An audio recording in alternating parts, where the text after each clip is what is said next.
Bonjour et bienvenue dans cette nouvelle vidéo de la chaîne. On commence aujourd'hui avec une réparation très courante. Le décollage et le recollage d'un chevalet sur une guitare acoustique. La guitare du jour est une Ibanez Concorde.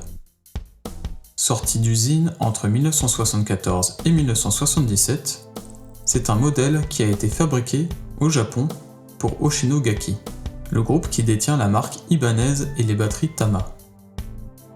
Après de longues années de bons et loyaux services, l'arrière du chevalet s'est décollé. Ça peut s'expliquer par la déformation progressive de la table d'harmonie au fil des années sous la tension des cordes. Le but de l'opération est de décoller méticuleusement le chevalet, refaire une surface propre et correspondant à la forme actuelle de la table d'harmonie, et enfin de recoller le chevalet. Je commence par couper proprement le vernis autour du chevalet à l'aide d'un scalpel. Une opération essentielle pour éviter que le vernis vienne à craquer lors du décollage. J'ouvre un peu plus l'arrière déjà décollé afin de pouvoir y passer mes spatules chauffées. C'est une opération délicate où il faut préserver un maximum l'intégrité de la table d'harmonie et du chevalet.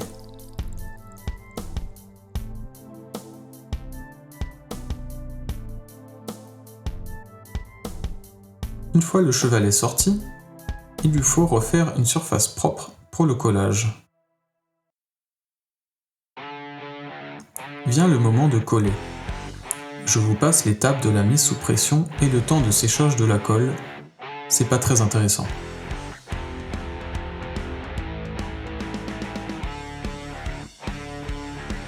En attendant, on refait une bottée au scié de chevalet et un pré-nettoyage de l'instrument.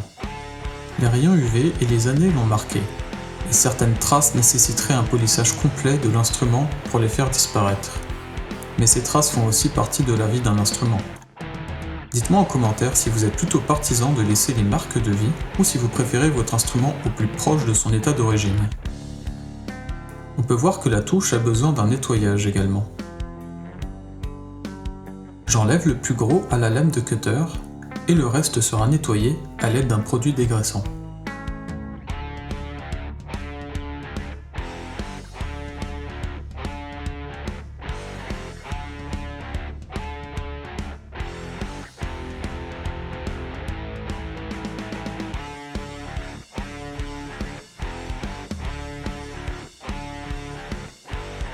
Les frettes ont aussi droit à leur lifting.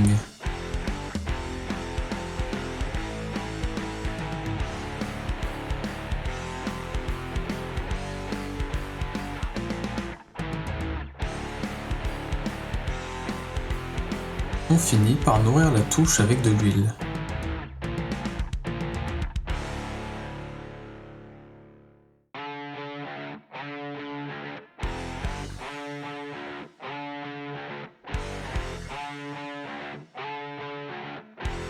Et voilà le résultat. On remonte les pièces d'origine et on la remonte en corde.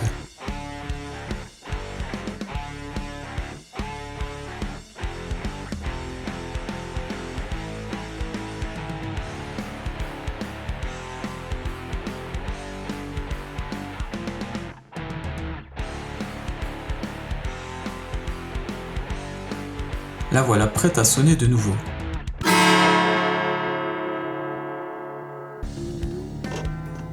Hors caméra, elle a eu droit à un réglage complet et à un nettoyage en bonne et due forme.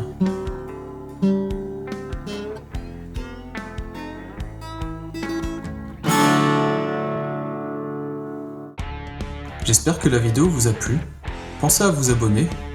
De nouvelles sont déjà en cours de préparation. Je vous dis à très bientôt pour une prochaine restauration.